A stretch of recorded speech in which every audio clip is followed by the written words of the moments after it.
Well,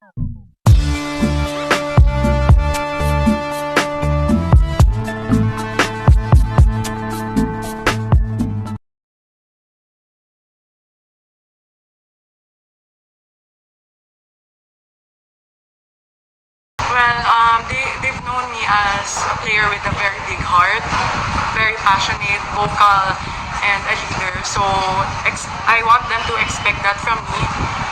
Going to Charity Go, dadalhin ko lahat yon.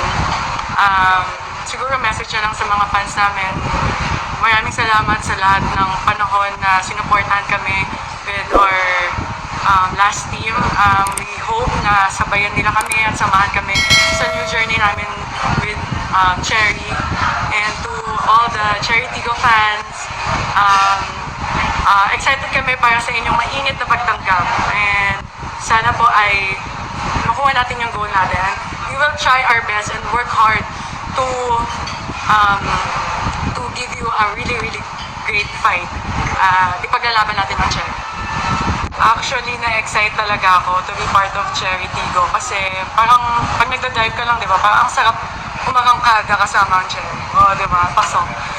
And at the same time, yung mga players kasi with Cherry, nakasama ko na sila from the national team, especially Maylin Paat, si Jasmine Abor, si Shaya, si Ea, Nirva, and a lot more.